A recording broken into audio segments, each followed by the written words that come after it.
കാസർകോട് പാണലത്ത് ഭർതൃവീട്ടുകാരുടെ പീഡനത്തെ തുടർന്ന് കാസർകോട് യുവതി ജീവനൊടുക്കിയ സംഭവത്തിൽ നിർണായക വിവരങ്ങൾ പുറത്ത്. യുവതിയുടെ ശരീരത്തിൽ പലയിടത്തും മർദ്ദനമേറ്റ പാടുകൾ കണ്ടെത്തി. ഇതെല്ലാം പുതിയ പാടുകളാണെന്നാണ് ഇൻക്വസ്റ്റ് റിപ്പോർട്ടിൽ പറയുന്നത്.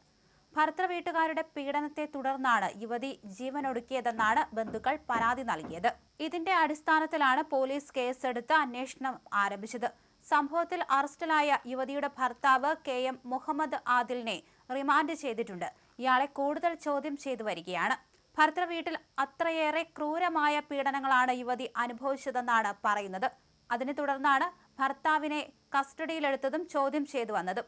എന്തായാലും പാടുകൾ കണ്ടെത്തിയ സ്ഥിതിക്ക് ഇനി കൂടുതൽ അന്വേഷണത്തിലേക്ക് പോലീസിന് കടക്കേണ്ടതായിട്ട് വരും. രാവിലെ കസ്റ്റഡിയിലെടുത്ത ആദിലിനെതിരെ ആത്മഹത്യാ പ്രേരണാകുറ്റം, സ്ത്രീധനം ചോദിച്ചുള്ള പീഡനം എന്നീ വകുപ്പുകൾ ചുമത്തിയാണ് അറസ്റ്റ് രേഖപ്പെടുത്തിയത്. ചർലടുക്ക സ്വദേശി സുഫൈദയാണ് ഭർതൃവീട്ടുകാരുടെ മുന്നിൽ വച്ച് ആസിഡ് കുടിച്ച് ജീവനൊടുക്കിയത്. പിന്നാലെ കസ്റ്റഡിയിലെടുത്ത ആദിലിനെ ചോദ്യം ചെയ്ത ശേഷമാണ് പോലീസ് അറസ്റ്റ് രേഖപ്പെടുത്തിയത്. ഭർതൃമാതാവിനെയും പ്രതി ചേർത്തുവെന്ന് പോലീസ് അറിയിച്ചിട്ടുണ്ട്. സുഫൈദയുടെ സ്വർണം ആവശ്യപ്പെട്ട് നിരന്തര പീഡനം ഉണ്ടായിരുന്നു എന്നാണ് കുടുംബം പറയുന്നത്. കുടുംബം വിദ്യാനഗർ പോലീസിൽ പരാതി നൽകിയതിന്റെ അടിസ്ഥാനത്തിലാണ് കേസെടുത്തത്. BA ബിരുദധാരിയാണ് ഫാത്തിമാത്ത് സുഫൈദ. നായനാർമൂല തൻബിഹുൽ ഇസ്ലാം ഹയർ സെക്കൻഡറി സ്കൂളിൽ ദിവസവേതനാടിസ്ഥാനത്തിൽ ഇംഗ്ലീഷ് അധ്യാപികയായി ജോലി ചെയ്തു വരികയായിരുന്നു. ആദിൽ പ്രവാസിയായിരുന്നു.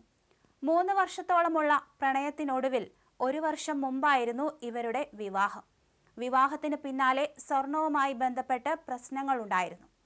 നിരന്തരം ഭർതൃവീട്ടുകാരുടെ ഗാർഹിക പീഡനത്തിന് സുഫൈദ ഇരയായെന്ന് കുടുംബം ആരോപിക്കുന്നുണ്ട്. തിങ്കളാഴ്ച 1ാം വിവാഹ വാർഷികം നടക്കാനിരിക്കെയാണ് സുഫൈദ ആത്മഹത്യ ചെയ്തത്. സുഫൈദയെ വീട്ടിലേക്ക് കൂട്ടിക്കൊണ്ടുപോകാൻ സഹോദരൻ ശനിയാഴ്ച രാത്രി പാണലത്തെ വീട്ടിലെത്തിയിരുന്നു. ഇതിനിടെ ഭർത്താവ് ആദിൽ പ്രകോപനപരമായി സംസാരിക്കുകയായിരുന്നു. പോയാൽ തിരിച്ചു വരേണ്ടതില്ലെന്നും പറഞ്ഞു. തുടർന്ന് വീട്ടുകാരുടെ മുന്നിൽ വച്ച് യുവതി തുരുമ്പ് കളയുന്നതിന് ഉപയോഗിക്കുന്ന രാസലായനി കഴിക്കുകയായിരുന്നു. ഉടൻ ചെങ്കളയിലെ സ്വകാര്യ ആശുപത്രിയിൽ എത്തിച്ചെങ്കിലും ഞായറാഴ്ച പുലർച്ചെ 1:30 മരണം സംഭവിക്കുകയായിരുന്നു. ഭർത്താവിന്റെയും ഭർതൃമാതാവിന്റെയും ഭാഗത്തുനിന്ന് യുവതിക്ക് ശാരീരികവും മാനസികവുമായ ഉപദ്രവമുണ്ടായിരുന്നുവെന്ന് സഹോദരൻ MK അബ്ദുൾ വാസിൽ പോലീസിന് നൽകിയ പരാതിയിൽ പറയുന്നുണ്ട്. ചെർലടുക്കയിലെ പരേതനായ അബ്ബാസിന്റെയും സഫിയയുടെയും മകളാണ് സുഫൈദ. കഴിഞ്ഞ ദിവസം ഉച്ചയ്ക്കാണ് ഭർതൃവീട്ടിൽ വച്ച് തന്നെ ഈ സംഭവം ഉണ്ടായത്. വിവാഹം കഴിഞ്ഞ നാൾ മുതൽ സുഫൈദയുടെ സ്വർണം ആവശ്യപ്പെട്ട് ഭർതൃവീട്ടുകാർ നിരന്തരമായി പീഡിപ്പിച്ചിരുന്നു എന്ന് കുടുംബം പറയുന്നു. സ്വർണവുമായി ബന്ധപ്പെട്ട് ഭർതൃവീട്ടിൽ വലിയ തോതിലുള്ള തർക്കങ്ങൾ പതിവായിരുന്നു. ഇതിന്റെ പേരിൽ സുഫൈദയെ ഭർത്താവും കുടുംബവും ക്രൂരമായി മർദ്ദിക്കുകയും കടുത്ത മാനസിക പീഡനങ്ങൾക്ക് ഇരയാക്കുകയും ചെയ്തിരുന്നു. എന്തായാലും യുവതി ആത്മഹത്യയ്ക്ക് ശ്രമിച്ച നിമിഷത്തിലും ഭർതൃവീട്ടുകാർ കാണിച്ചത് അങ്ങേയറ്റത്തെ ക്രൂരതയാണെന്ന് കുടുംബം വിദ്യാനഗർ പോലീസിന് നൽകിയ പരാതിയിൽ പറയുന്നുണ്ട്. ഭർതൃവീട്ടുകാരുടെ കൺമുന്നിൽ വച്ചാണ് സുഫൈദ ആസിഡ് കുടിച്ചത്. എന്നാൽ ഈ സമയം അത്രയും നീ ഇതിനെല്ലാം അനുഭവിക്കും എന്ന് പറഞ്ഞ് അധിക്ഷേപിച്ചുകൊണ്ട് ഭർതൃവീട്ടുകാർ മാറി നിൽക്കുകയാണ് ചെയ്തത്.